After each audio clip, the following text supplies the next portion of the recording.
coming to the 2023 Partners in Preservation Awards ceremony conducted by the Oakland Heritage Alliance. It's a real joy to get to know the wonderful people and be so impressed by their fantastic projects.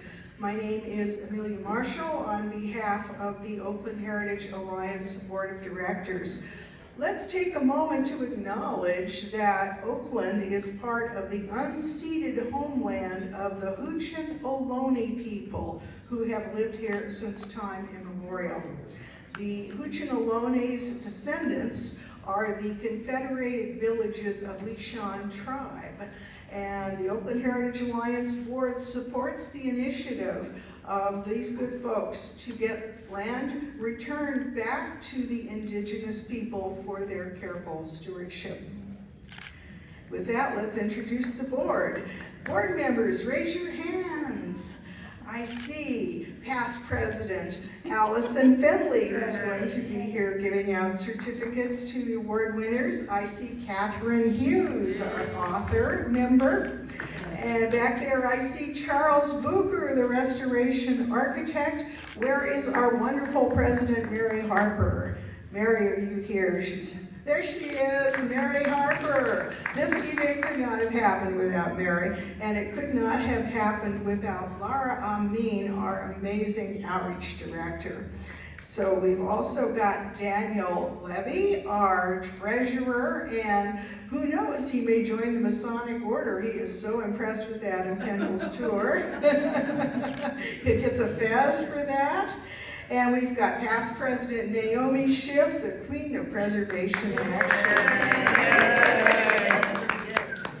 So let's say special thanks to our hosts here at the Scottish Rite Center.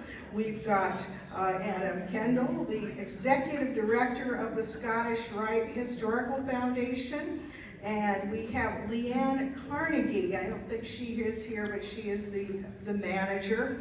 We've got the wonderful tech guys. We've got Tyler and his associate, and they have helped us get this all together. The catering is a combination of donated wonderful platters from Piedmont Grocery, who have for many years been great donors to this event, and in-house catering by Josh Yu. Special thanks to real estate agent Joan Dark, who supervised the decor and the beautiful flower arrangements and many other details as well.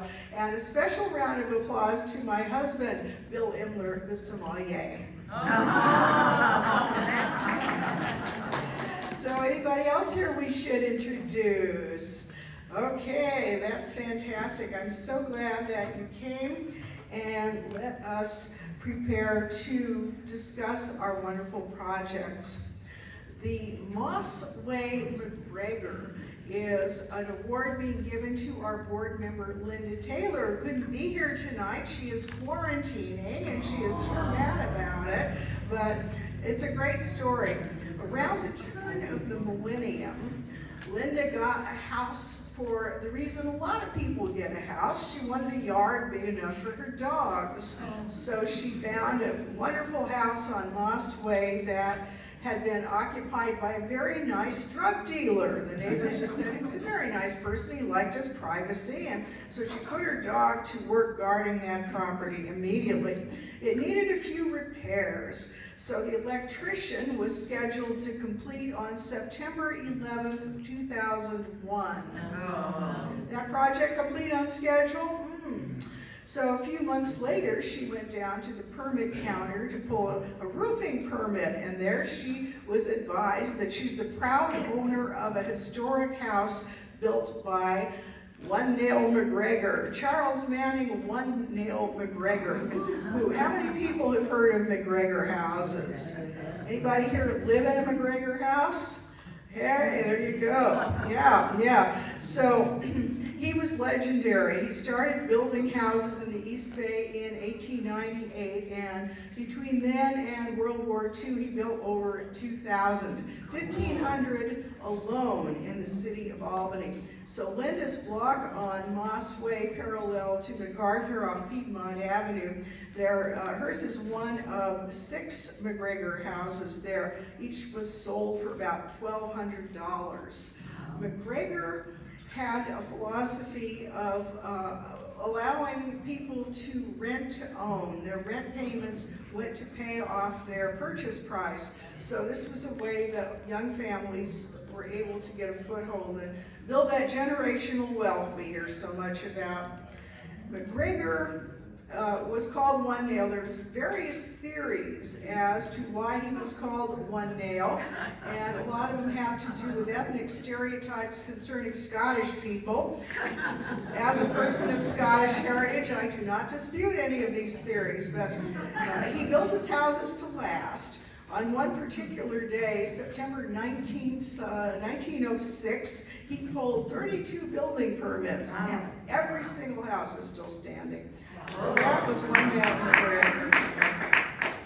You can see the details, you can see the pictures that underlie the stories we're telling here of each of our wonderful awards in our slideshow, which is rotating in the next room along with the food and drink. So we don't have Linda to accept the award. Is Joan Dark ready to accept the award for Linda?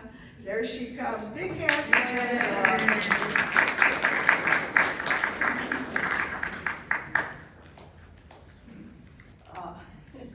I'm so sorry Linda couldn't be here. Yeah. But she gave me a little thing to say. She said, you better say this because I'm not there to accept it.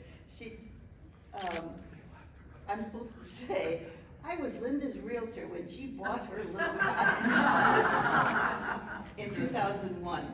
I didn't play a typical role. Linda kept finding houses, and I talked her out of them, one by one, for a year. By the time she found this one, she wasn't taking no for an answer. So the ones she kept finding, oh my God, on a hillside, in a slide area, a little garage. So everywhere you looked, something needed to be fixed. It still had the original roof from 1908, with 3 more glued on top of it. Joan considered it to be just a big art project. I said, Linda, the foundation is not an art project. Nevertheless, Linda worked on that house for 22 years. And she says it'll never be done, but of course that's true. But I have to say that Linda would every so often come home with an Ace Hardware guy who had agreed to do a little electrical work for her. So she's very smart about things. Thank you.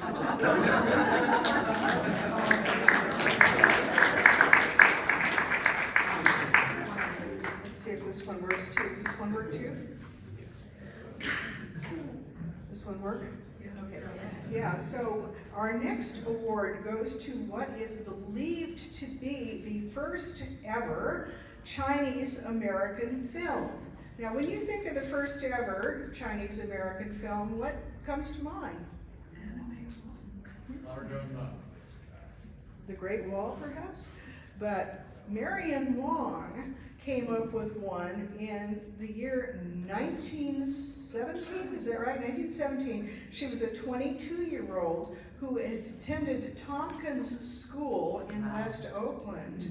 And we are so fortunate to have her descendants here with us today to talk about how that wall came about. And we've got her niece, Marcella Wong, and we've got Kitty Hughes, who will give the introduction. All right.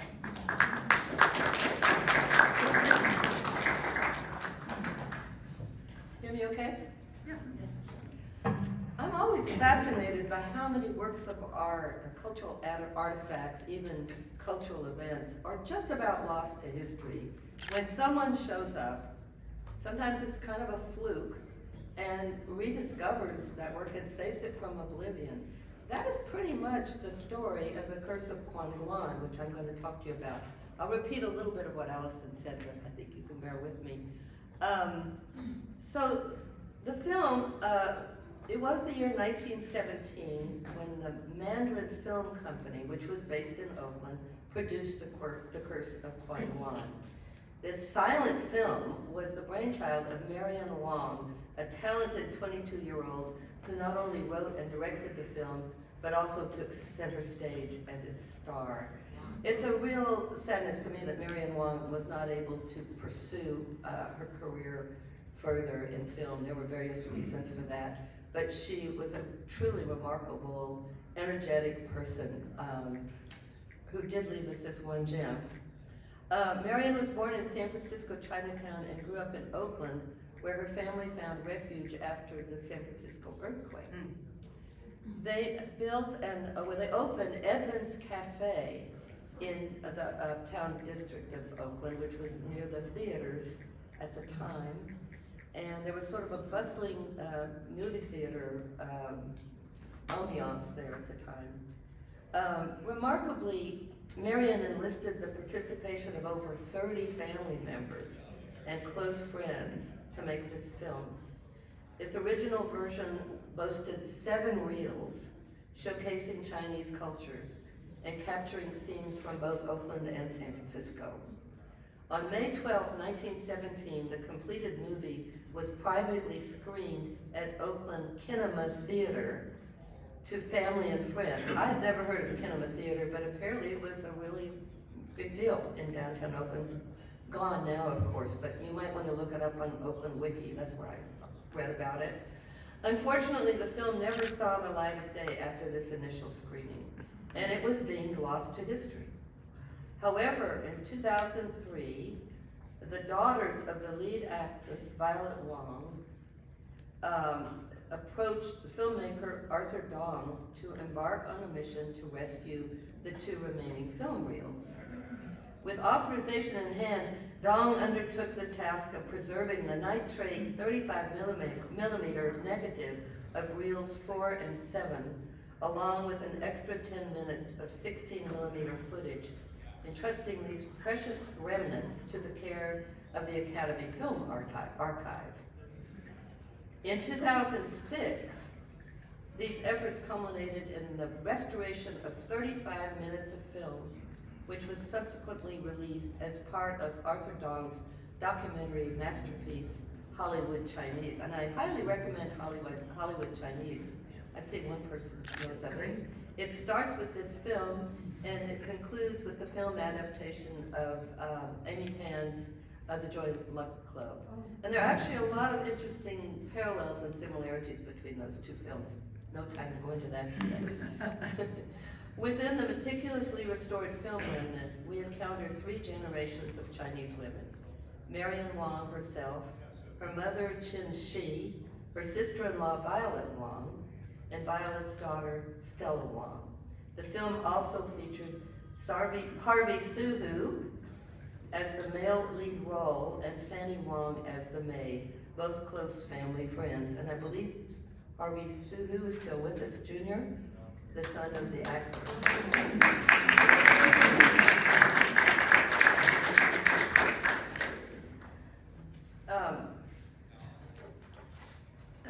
Notably, well, I want to mention Teresa Wong. Teresa's here too. Teresa, would you mind raising your hand?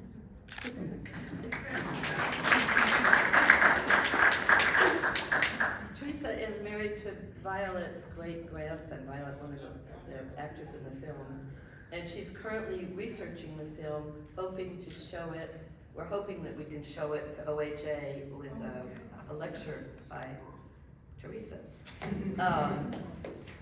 Her research to date has unveiled, I think this is so fascinating. We thought the real connection was with Charlie Chaplin, because he was making films around here, but apparently there's no hard evidence that the the filmmaker or the crew knew Chaplin, but they were certainly in the area at the same time, and both did some filming down around Niles Canyon, Fremont area. But what's interesting is that Teresa's churned up a whole bunch of new stuff about this film. She's unveiled the identity of the cinematographer as Robert Curry, one of Hollywood's most distinguished cinematographers during the silent and early talking film era. It's believed this film was his first, which prepared him for a successful career in Hollywood.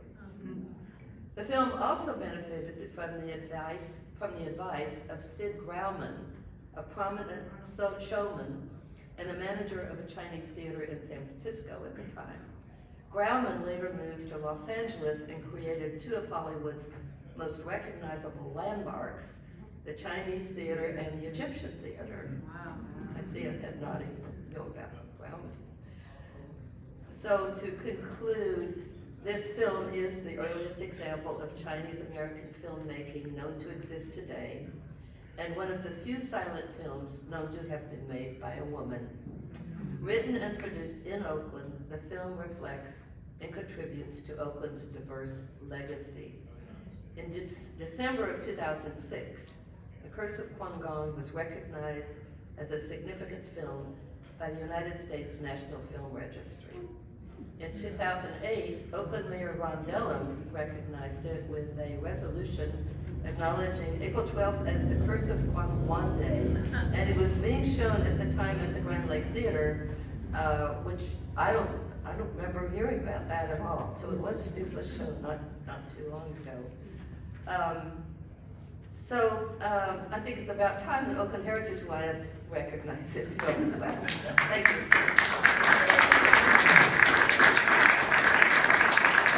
I would like to introduce to you Marcella Wong. Would you like to come up and say a few words? Pardon me? Would you like to come up and, I think you wanted to say a few words. Yeah.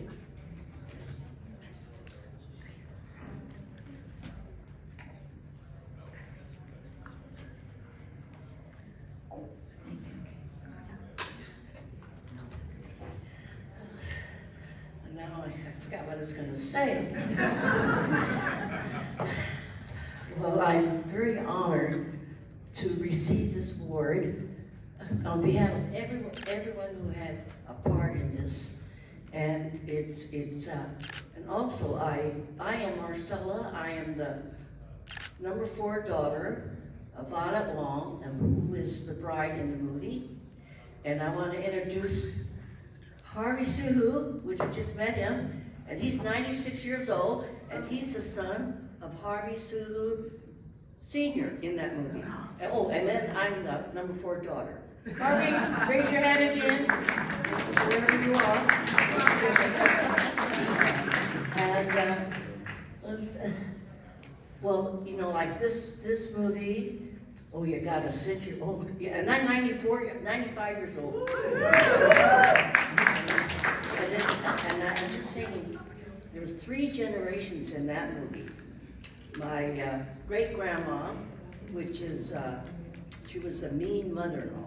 I never met her, but I mean, she died before I was born. The mean mother-in-law, and in the movie, Violet, she just treated Violet. And then the sister-in-law, which is Marion Wong.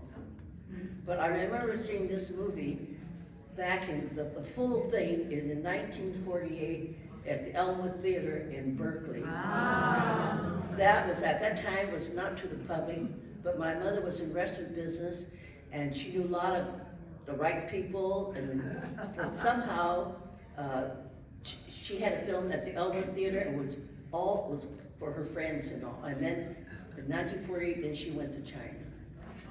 Okay, and also, well, it's amazing at that time, and then also the silent movie, half of it was deteriorated.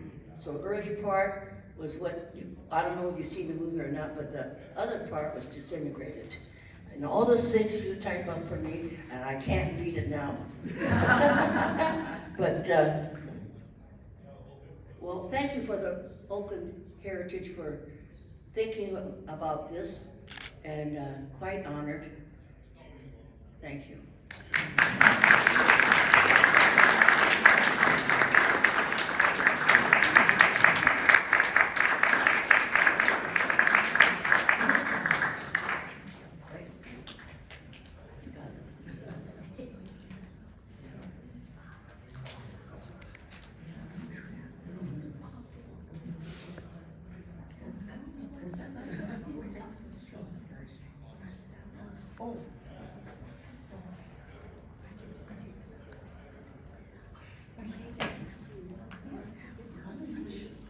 Thank you. Big round of applause for the Wong family.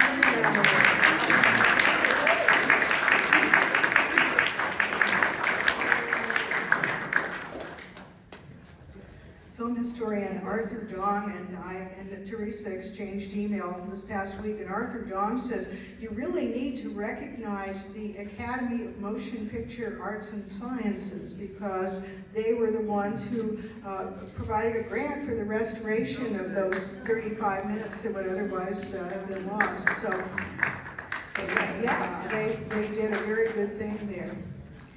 Now we're going to have one small change in the program here. Instead of going on to our commercial building restoration, which is the most impressive project, we will talk about our award today for education.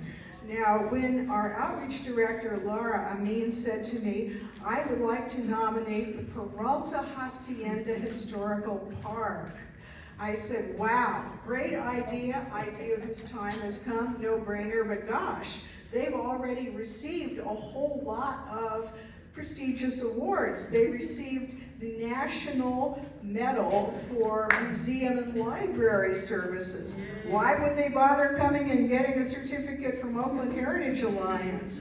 After all, we contacted the Academy of Motion Picture Arts and Sciences for the work they did on Curse of Quan Wong. We couldn't even get a call back.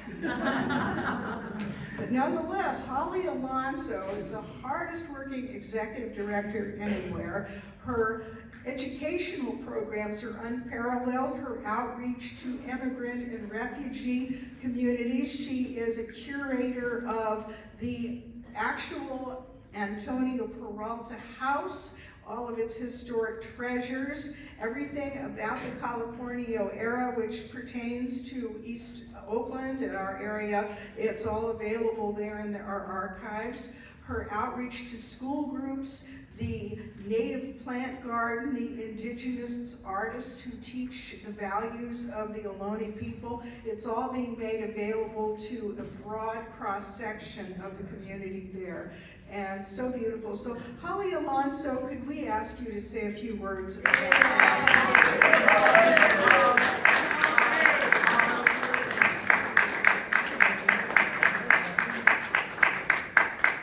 Hello everyone, it's such a pleasure.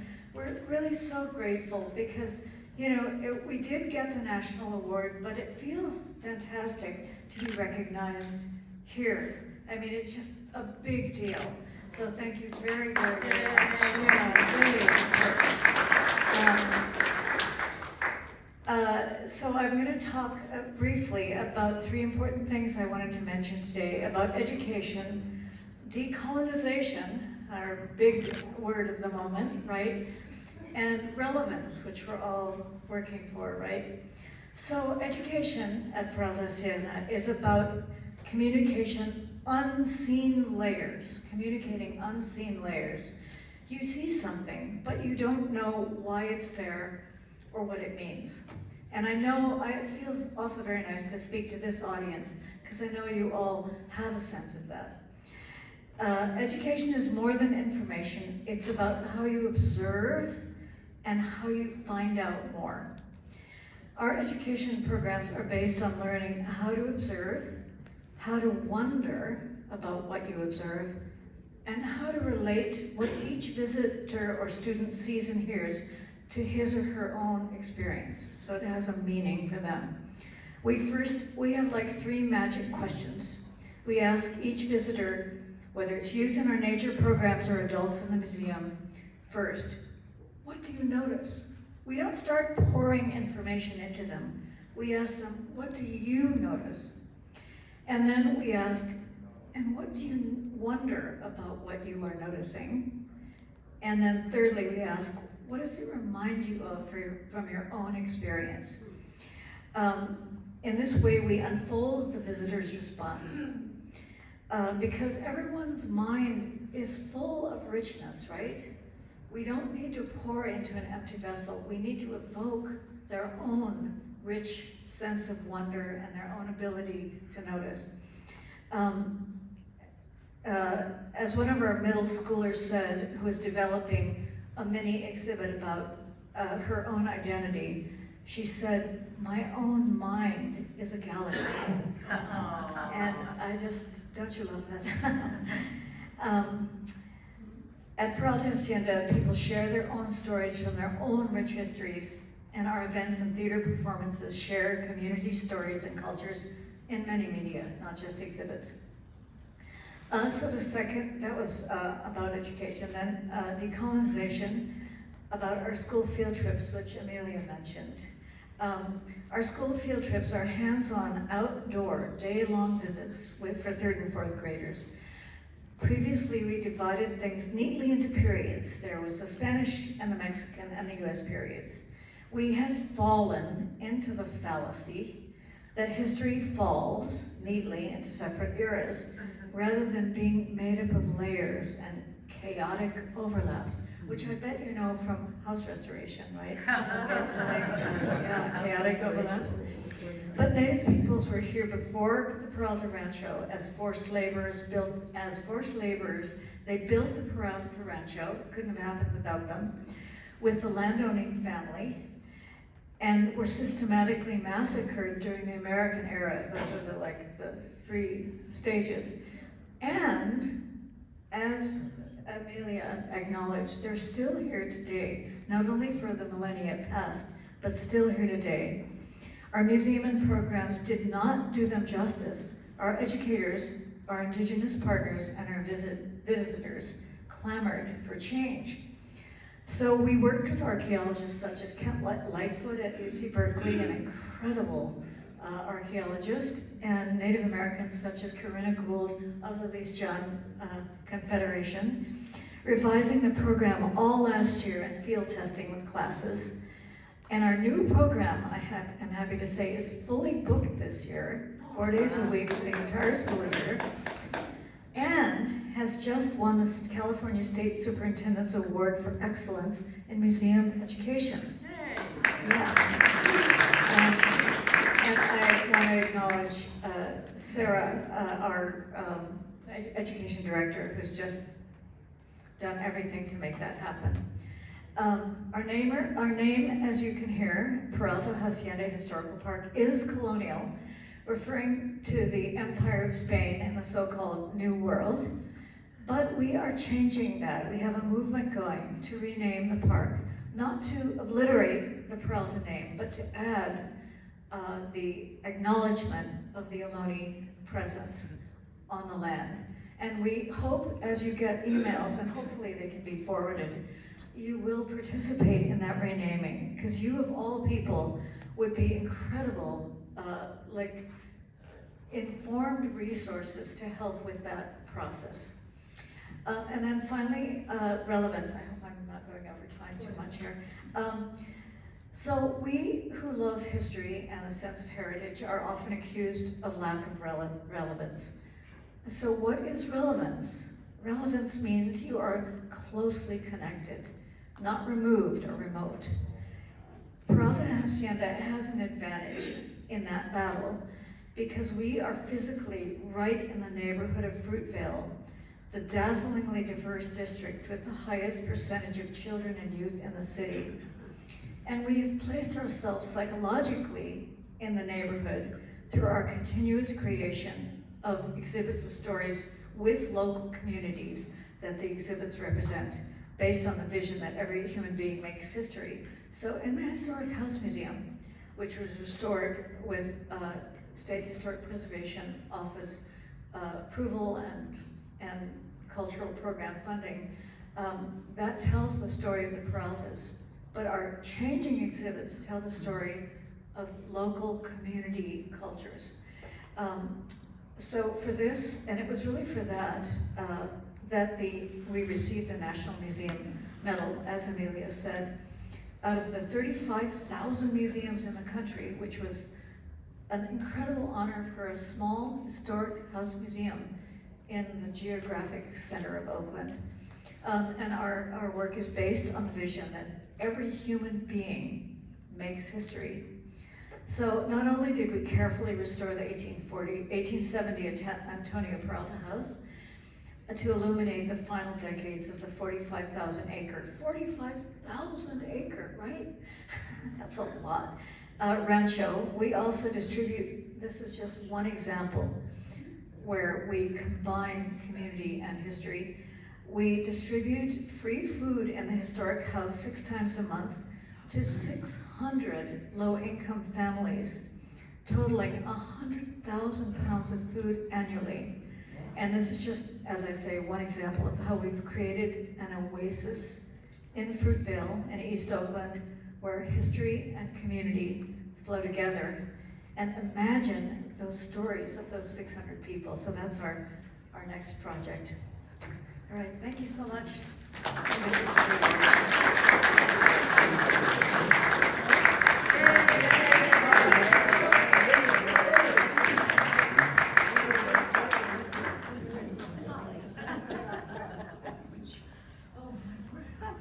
an inspiring.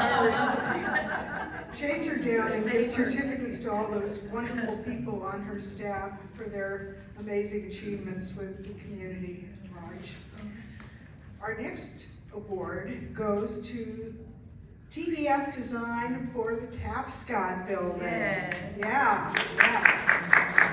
Now, we've all seen the Tapscott Building. How many people could have identified which building?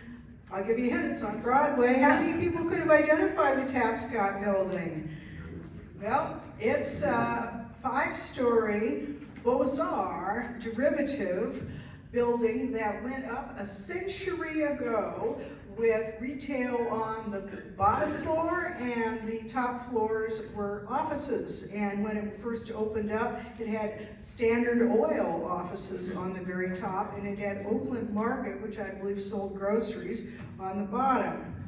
So it had it lived a very long and productive lifetime, and then after World War II, it started to deteriorate a little bit, and then after the Loma Prieta earthquake, it became very dilapidated and stood vacant in a very bad condition for 30 years.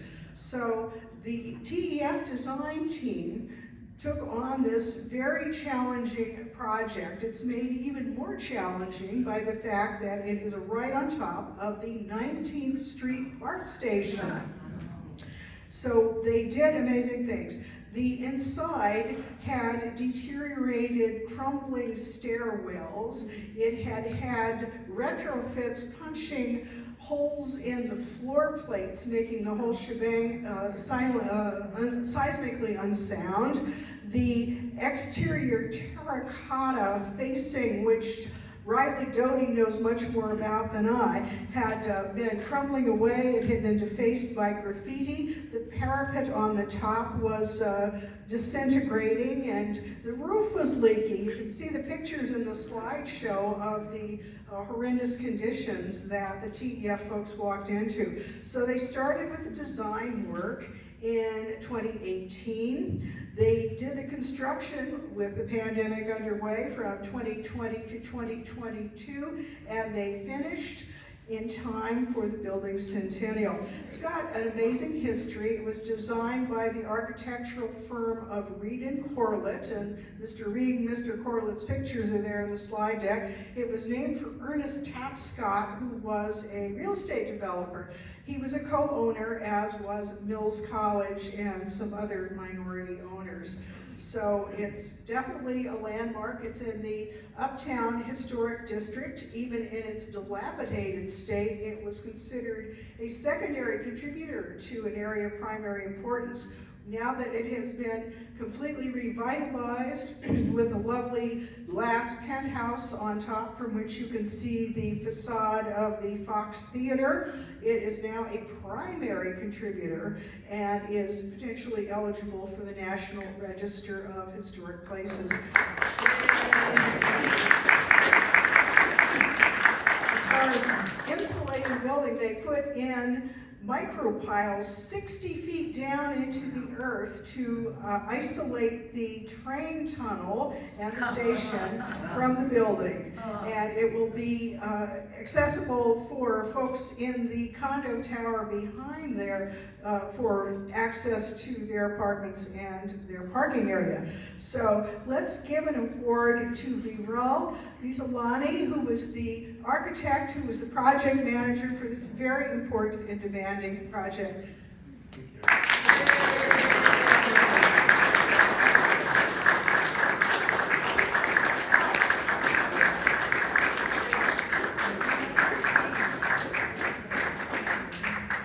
Very impressive. Okay, now.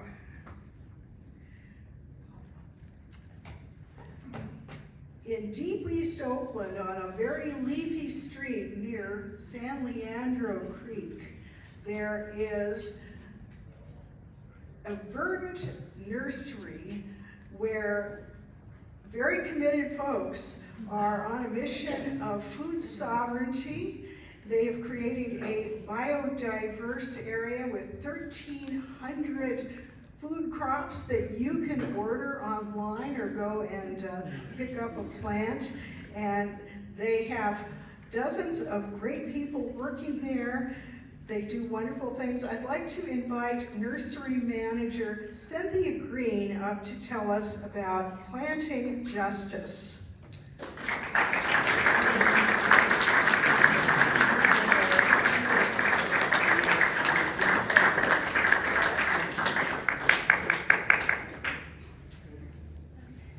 Everyone. Good to see your faces this evening. And to hear about all the great projects going on. This is wonderful. So yes, as Amalia mentioned, we're in deep East Oakland. And really, really nice to be recognized by Oakland Heritage. And also wonderful that we should receive this award. The land that we're on used to be Japanese flower farmers. So you just feel like we've just stepped in to assist, basically, and just kind of continue on and maintain the land. And that's one of the biggest things that are important to us, along with a couple of other things that I'll map out here. But first of all, yes, the nursery is located in deep East Oakland at 105th Street. Please come on by anytime. But in that neighborhood also, that neighborhood is pretty historic. As of the 1950s, that neighborhood was designated as a place for war veterans to return home to. And as I said before that, even, that's when Japanese flower farmers persisted in that area. And that area, as far as when the veterans returned, it wasn't as if they were taking that land away from the flower farmers. They still had rights to their land, they still continued flower farming. And so that is also really, really great to hear, even though the community itself, the occupants of the community kind of changed, but that still persisted for quite a long time. And now that we're there, we also want to continue that. So some of the things that we do kind of feel called to do is to continue stewarding the land. And so the owners, Gavin Radar and his wife Haley, who originally purchased the nursery from someone else, and all of its rights and so on and so forth, they saw fit to give the land back to the Ohlone tribe. by way of Socorte Land Trust. And so we inherited in that another family to work with. So they share our 2-acre plot of land. And they've been absolutely incredible to work with. So that's also another thing that's very important. And they help us to also understand other ways to contribute to the land, which we also share through our educational program that works with the youth in the youth community in the area. And we also run internships for the youth programs, which is also really, really important for us as well. So the youth understand not only plants and how plants contribute and come from the land, but also how they can move forward and help other people as well. And then also another thing that is very important to us, and I'll just highlight a couple of things. We do have an intensive mission statement, but a couple of things on that mission statement include things like creating food sovereignty, as Amelia also mentioned. And we do see that as a goal to create food sovereignty, challenge these food systems that are in place now and the inequalities within them, and also access to food, also access to healthy food. Being in Deep East Oakland, there are not a whole lot of grocery stores. And so the food that people do have access to is by way of convenience stores. And so it's very important to provide ways to either to grow your own food and be able to contribute to your family in a healthy way, or to supplement whatever you can get from whatever grocery store you have to travel to. I can't remember offhand how far you have to travel to the nearest grocery store, but it's a little ways, especially if you're challenged, if you are watching your finances. So that is another thing that's very important to us, and we definitely do this via education, once again, and through our plants. So it's very important for us to source a variety of different perennial foods so that everybody's getting more bang for their buck, and being able to stretch things as far, a long way. And also, another thing that you would see that a part of our mission statement is economic, I'm so sorry, I'm like losing myself in my notes. But economic justice, and I would say probably one of the biggest ways that I see us working on this is through the jobs that we provide. I would say about half of our full-time employees are formerly incarcerated or re-entering citizens. And that's one way, and a lot of our employees are also right there in the community, and that's where they live, and that's what they know. And so these jobs become a very, very important thing, and okay, and also, thank you, and also just in terms of us working within the community, that it makes it very easy for us to kind of have that fluid transition back and forth. Just one last thing that I would say is just thank you again to the Oakland Heritage Alliance for recognizing us, and thank you to Naomi and Joan. It's always great to be recognized by other gardeners. Really love that, and love your brightness and your personalities, and I can't wait for you to visit again. So, yes, thank you so much.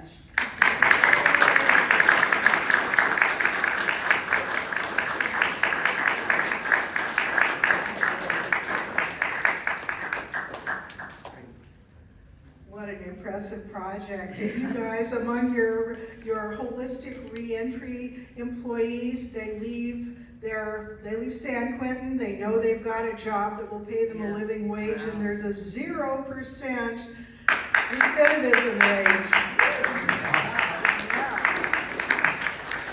Definitely something our community can honor. Okay. From deep East Oakland to deep North Oakland. There's no telling what you can accomplish if you've got a bunch of sports parents with a mission in mind. So let's call Paul Brecky Meissner to introduce our next award winner, Oakland Field of Dreams.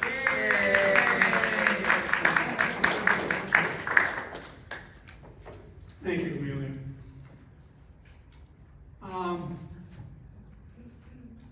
You know, if you live in this town long enough, and I'm a third generation Oaklander, you come to realize, I think, that the glue that holds Oakland together is its nonprofit organizations and its community involvement. And one of the most significant community involvement projects that I have experienced in recent years is the Oakland Field of Dreams project. Back in 2008, a high school coach, Oakland Tech parents, and the supportive school principal decided that Oakland Tech needed a new baseball field. Parents were very tired of seeing their children have to schlep to Bushrod Park, which was at the time very poorly maintained. And so the parents decided to do something about it. About that time, Carter Middle School, 3 blocks down the street from Oakland Tech, was closed by the school district. So, parents saw an opportunity. After long and sometimes painful negotiation with the school district, they said, fine, you can go ahead and build a baseball field on the backside of the school. However, we can't contribute any resources or any money toward that project. So we got the crazy notion we were going to build a brand new baseball field. And that wasn't the only crazy notion we had. We also had on our agenda to see that a girls' softball field was also built, either on that site or somewhere nearby. And so we established a campaign and went to work. Most people I talked to, when we told them what we were contemplating, thought we were absolutely nuts. And looking back on that, they were probably right. What we did in a seven-month period was we raised over $400,000. That was cash, in-kind contributions, and thousands of hours of sweat equity by Tech baseball parents, with some oversight from the Oakland A's grounds crew at the Coliseum. Thank the Lord, we probably would have done a lot of damage on our own. And in 7 months, created what we considered, and I still consider, one of the most beautiful youth baseball fields in the East Bay. And it was such an amazing feeling we had. The first game against arch rival Skyline High School, playing before an overflow crowd of students and parents, and Tech won the game. It was such an exhilarating feeling to have worked so hard, so long, and actually seeing an actual ball game being played on the field. The girls' softball field agenda was a longer, a tougher project. We lobbied the school district for 10 years, and I'm happy to say that 3 years ago, that field was built at Emerson School, a block from the baseball field. So what we now have in North Oakland is this amazing baseball and softball complex 3 blocks from Oakland Tech High School. So it's a major feat, major feat.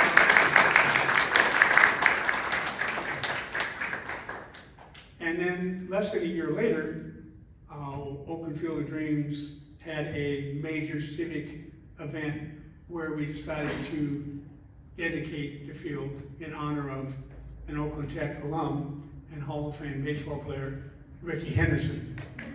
And one of the greatest baseball players of all time. And he came to the event, and I mean, it was just an amazing event. And so once the celebrations died down, all the hoopla disappeared, we all of a sudden realized we have to, keep this field. We need to maintain this field. How are we going to do that? Realizing full well that in Oakland, there's always been a problem of maintaining our parks in a decent manner. So the Oakland Field of Dreams decided, we'll take that project on. We're going to maintain that baseball field, which, again, many people who know what that entails thought we were nuts for taking that on. But we decided to do it. And really today, what we're honoring is that kind of work, maintenance of anything, so often is pushed aside. It's not something that's done in the open, it's not congratulated, people aren't patted on the back, it's done in the shadows. Well, for the past 15 years, a small cadre of volunteers, most of them former parents at Oakland Tech, baseball parents, have dedicated thousands of hours and fundraised to keep that field in immaculate shape. It is still today one of the most immaculate baseball fields you'll find in all of the East Bay. And so today we're here to really honor the efforts of that small cadre of volunteers to have maintained that beautiful field all these years. And I have to say that I think it's really great that the Oakland Heritage Alliance has understood for a long time that preservation is more than just buildings. It includes a lot of things. And so I'm really proud to see that this effort, amazing community effort, is being honored today by OHA. At this point, I'd like to ask Phil Williams, who has really spearheaded this volunteer effort over the last 15 years, to come up and say a few words as well as receive the award from OHA.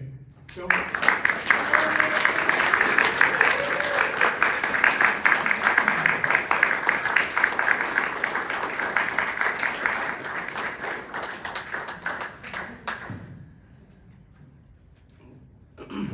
Thank you very much. Thank you very much, Paul. There's a few things he omitted. Number one is that his son pitched and was the winning pitcher for that first game.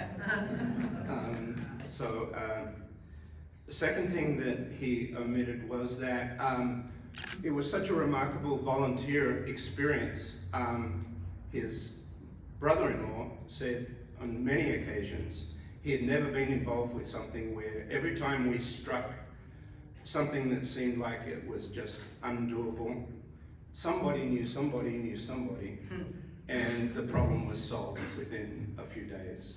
And it's hard to imagine the scale of those sorts of problems. McGuire and Hester coming and removing 20,000 square feet of blacktop for nothing, and inducing waste management to take that waste for nothing, and then bringing us like hundreds of cubic feet of soil to put in that big hole they just created like 2 weeks later for nothing. So it was a remarkable experience to be part of, and I want to thank Paul for including me in that group that was part of that. It was a real honor. So I'm the president of the Oakland Field of Dreams, and it's I just want to read something from the mission of that group. The group is focused on the promotion of youth baseball in Oakland by maintaining Ricky Henderson Field as a pristine, inner city baseball complex. The primary users during the high school baseball season from January 1st to May 31st are, of course, excuse me, I've got some props here that I need to bring out, is, of course, Oakland Tech.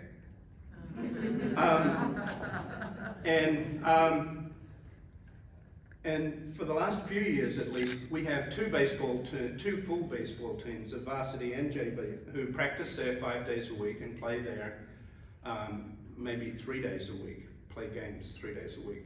So on the days that they're playing games, they can't practice there, or they just use the cages in the back part of the field. But it's heavily used. It's a really heavily used facility. When you think about a major league ballpark, they're using it 81 home games a year. We play 255, 260 events at Rickey Henderson Field every year, including practices and games. So it's a very highly used facility. So with those two teams practicing and playing there, and they play a 28-game season, so they have 14 home games and 14 away games. And those away games include teams from all around the Bay Area. So we're not just talking about Oakland Athletic League teams from Castlemont and Fremont, Skyline and so on. We're talking about teams from through the tunnel and in the deep South Bay and in the North Bay. So we see players from all around the Bay Area. And to Paul's point, when parents from Marin pull up there and say, how can you have a field like this in Oakland? We're just totally stunned. So we host more than 400 high school baseball players every year from all around the Bay Area.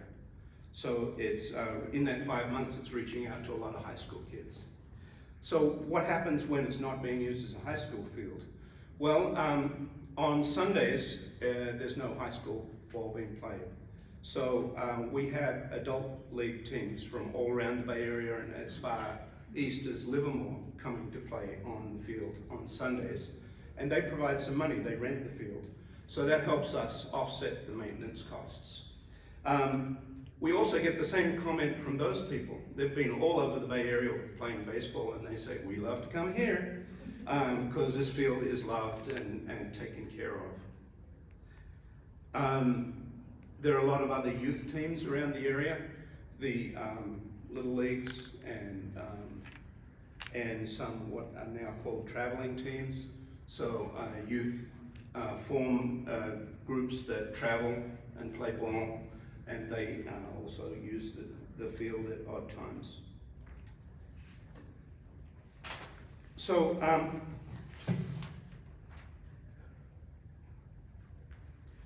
I also want to thank the Oakland Heritage Alliance very much for this honor, and that thank you comes from me and from all of the other certificate recipients, me on behalf of the Oakland Field of Dreams and for the certificate recipients. And I'll just echo what Paul said, that without, in particular, Leo Valle, who is an Oakland Athletics employee, who came on his own time to help us know how to build a baseball field, and has not gone away in the last 15 years. He wasn't just there for that 7 months while we built it.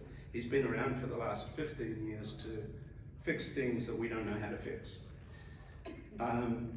Thank you also to a man named Matthew Gable, who had the insight, vision, and drive to create a non-profit and to force it through and make sure that we had the Oakland Field of Dreams, which could do its own fundraising and organize in terms of taking on this project. I just want to finish by saying a little bit about volunteerism. So this was based on volunteerism, and a bunch of parents and players also who came out there on the weekends and picked up stones and raked and did all sorts of stuff like that. And in that wave of enthusiasm of the first few years, it was just an incredible experience to be part of. The teams were really enthusiastic, the Oakland Tech teams and the parents, and there was a lot of support. And then we hit the pandemic. And I've got to say, from my experience, because I was in schools, in Oakland public schools, all through the pandemic, handing out computers and hotspots to students, parents and students both got tired of volunteerism. It was a very stressful time for a lot of people, and people with school-age children, it was especially trying. And we're still in a recovery phase from that. So the families they're done with volunteerism after 3 years of isolation and not being able to work because they were educating their kids at home. And it's going to take us some time to recover. So I just want to thank you for this award, because it gives us the drive to try and reboot this volunteerism and enthusiasm amongst parents and children for supporting their own field and being able to take a part in it and own it. So thank you very much.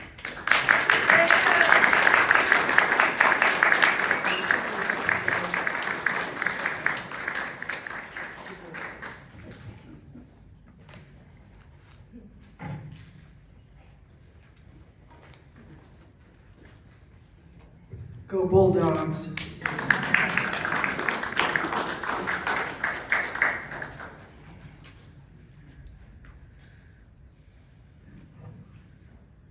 is this working? Can you hear me with this thing, okay? Yeah. So how did Jingletown get its name? Who knows? Jingle. That's right. There's two stories. Yeah.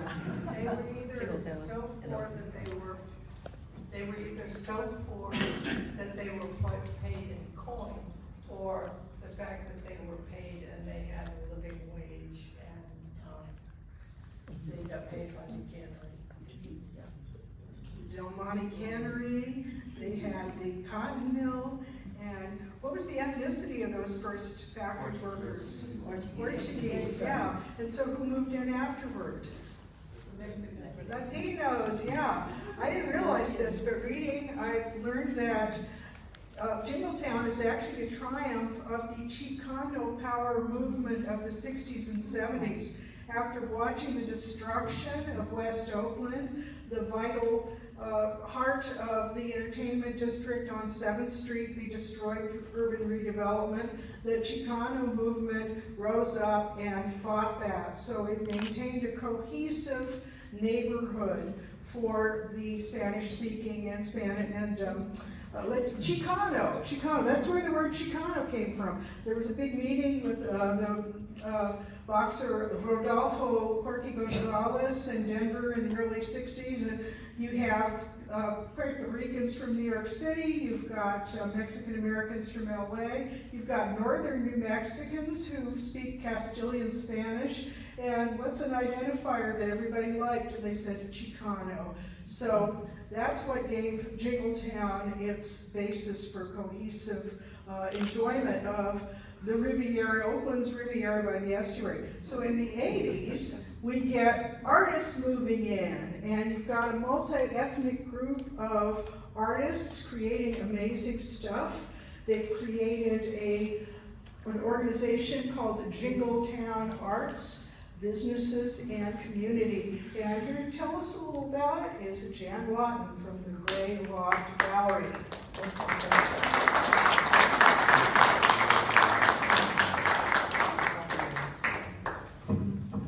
Thank you, Amelia. Actually, there's two references to the term Jingletown. One of them is, of course, the Portuguese workers coming home with a coin jingling in their pockets from the mill workers and the canneries, showing that they're employed and they're working. But the first one is 150 years ago, there were dairy farms, and the farmers would jingle their bells as they would come home at the end of the day, hence the term Jingletown. We believe that there's both stories, so we like to think that. But thank you very much for this.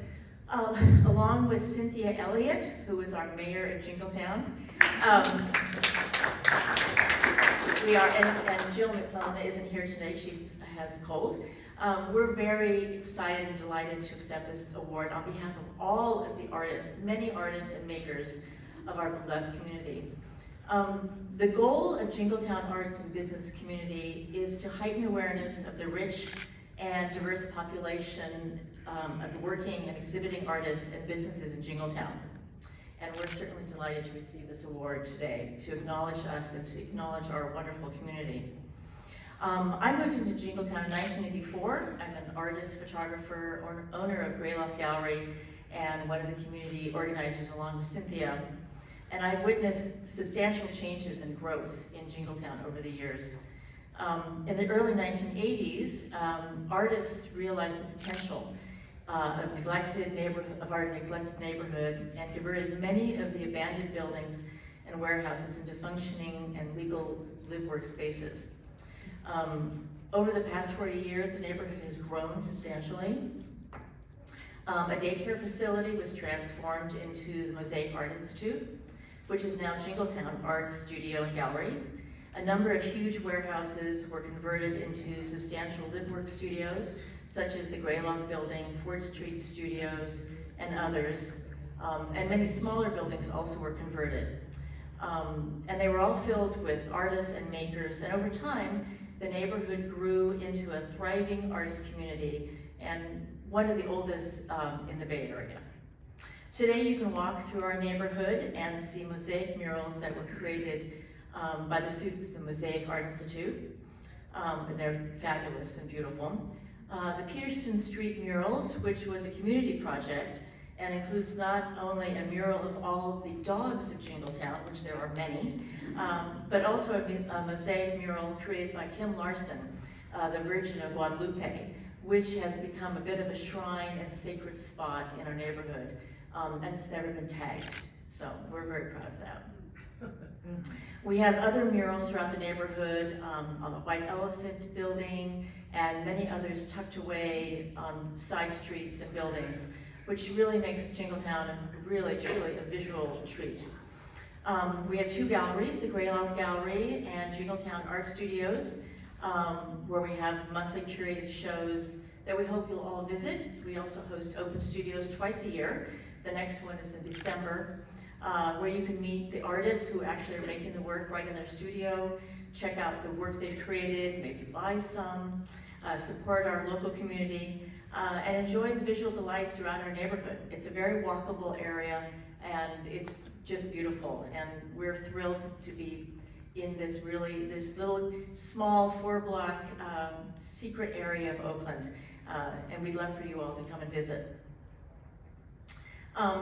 We are a small but mighty community where we support each other in the arts, but we also participate in many community events, such as Martin Luther King Day giving in February, Earth Day cleanups in April, National Night Out in August, Creeks to the Bay in September, and Safety in Our Neighborhood potlucks.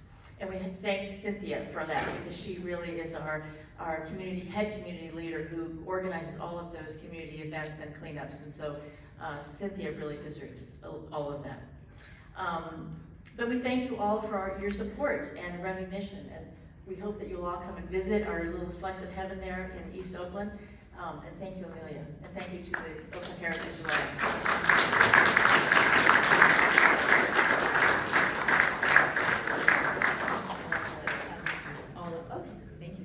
Now, those open studios in Jingletown will be the first weekend in December, December 2nd and 3rd, 11 a.m. to 4 p.m. You can look for Chapman Street on your navigation app. There's some great stuff in there, and I'm sure you'll enjoy it. Ford Street. Ford Street, F-O-R-D Street. Thank you. Okay, our last award of the day is a Lifetime Achievement Award. How many people here have been on a tour led by Dennis Evanowski? Yes. How many people have attended a lecture by Dennis Evanowski? How many people are the proud owner of a book by Dennis Evanowski? All right, well, he's one of our most beloved outreach leaders. And we know him not only as a prolific guy, but we also know him as the guy that we can count on. For example, he did a program for us on his birthday. It was a Mountain View Cemetery tour. We had no idea it was his birthday, and he just did it. One day, a lecturer who had already been advertised, and we were set up with the American Bag Company for that. The lecturer was indisposed at the last moment, so who do you call? You call Dennis. He shows up, he does a great job. Everybody is absolutely delighted. So I have a few things here that board members have specifically said needed to be pointed out. Naomi Schiff says, he is a frequent, valuable, and much-loved writer of in-depth articles for the Oakland Heritage Alliance News. For 10 years, of course, he published the Alameda County Historical Society Quarterly, which I'd like to get going again. And let's see, Allison says, he gathered forces to put the Civil War section of the Mountain View Cemetery in order. So that's Dennis. Let's call him up here to justify himself.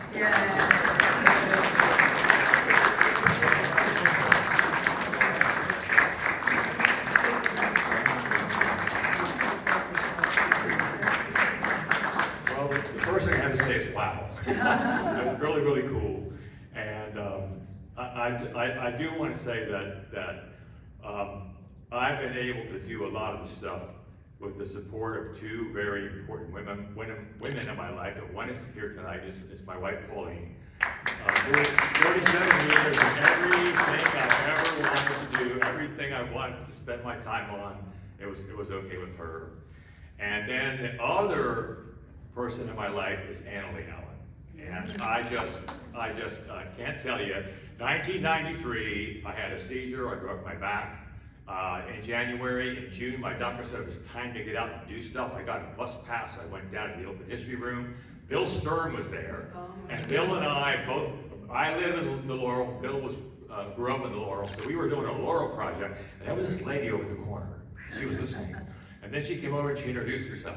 And I said, I told her who I was, she told me who I was, and I forgot about her. Then, 2 months later, I got hired to be the real estate editor at the Montclair Inn. And here comes that lady. She comes in and she has her history stories. And I have the real estate section, and she's trying to get the newspaper to put her stories in more than once a month. And I said, I'll put them in more than once a month for you. And so we started doing stuff together. And I cannot tell you, I honestly have, I just have this I've often thought about this, where with Annalie Allen, Annalie Allen said this, she'd find some things for me to do, all right? And then I say, I woke up the next day, and I was a dozing at Mountain View Cemetery. I was a dozing at the Party Home Museum. I was doing a city tour at Preservation Park, and doing my first OHA tour with Betty Marvin. And it wasn't a dream. And she honestly had me going full force the whole time, again with the wonderful support of my wife, and all the while and ever since, Pauline has put up all this stuff. As I said, call Dennis at the last minute, off I go. All right, so it's just something that you can probably tell I'm very enthusiastic. I love what I'm doing, and I'm very, very honored to have this award. I will cherish it forever, but I do want to let Pauline know and others that there are other women in my life that need to be mentioned here. And of course, I mentioned Annalie and Betty already. And Annalie got me going. Betty shares everything she knows with everybody, but in particular, I had some stuff. I did my first OHA tour with her, very, very cool tour. And I can't not mention Dorothy and Kathleen at the Oakland History Center. So, and Dorothy dug stuff out for me. Kathleen took me into secret places where nobody was allowed to be in. And it was just hilarious. One time she left me in this a place where all this stuff was, and the light bulb went off, and I couldn't find my way out. So, but it was pretty funny. And then there's Naomi and Erica at OHA, for putting up with me. And for a little while, I was the editor of the quarterly, and then unfortunately the newspaper worked for double what I was doing, and I couldn't do it anymore. And Erica always encourages me to do this, that, and the other thing, and I do pretty much this and that, and I try to do the other thing as well. So there's a few men too involved here. Steve Lawal, happy birthday. He's not here, but I wanted to say happy birthday, Steve, and it was his birthday.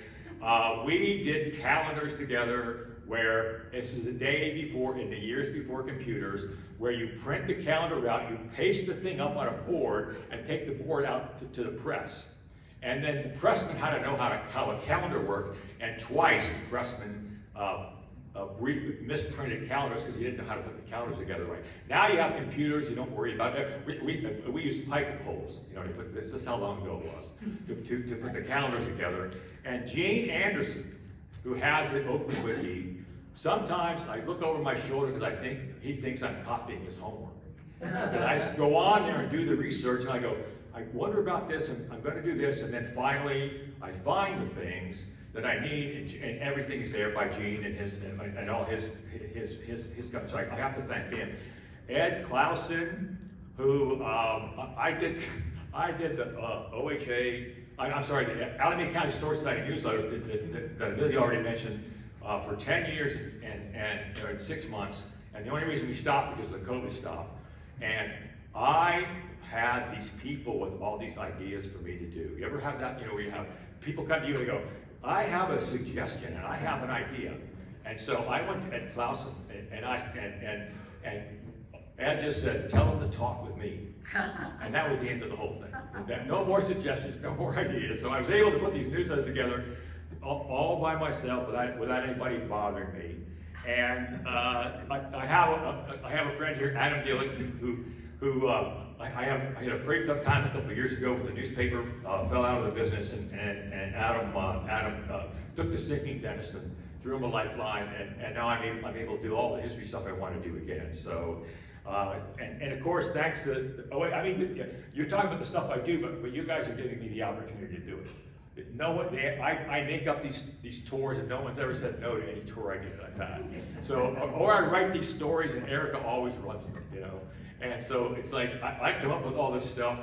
One other thing that is important to me that's come into my life is that over the years, I have learned from different people. Holly is here. Karina's not here. A couple folks in Alameda, Rashid Shabazz and Lauren Doe are here. And there was a time when I thought there was just white people, you know.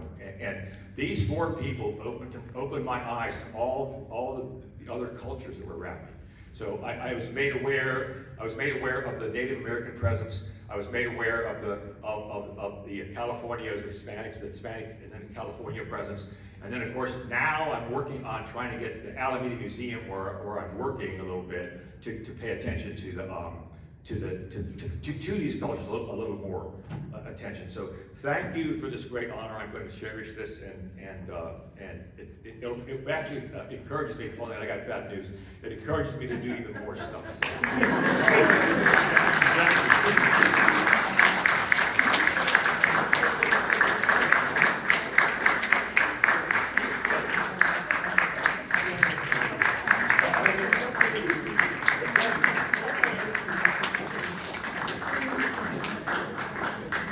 Next, there'll be Dennis's film about the Transcontinental Railroad. Well, that's our program for today. What a lineup! Wow! 8 of the most astonishing projects and individuals. Thank you for coming today. We hope you've enjoyed everything. There's still plenty of refreshments and wine in the other room if you're interested. And we will see you at future Zoom lectures or maybe in-person lectures and other Oakland Heritage Alliance events over the next year. Thank you very much.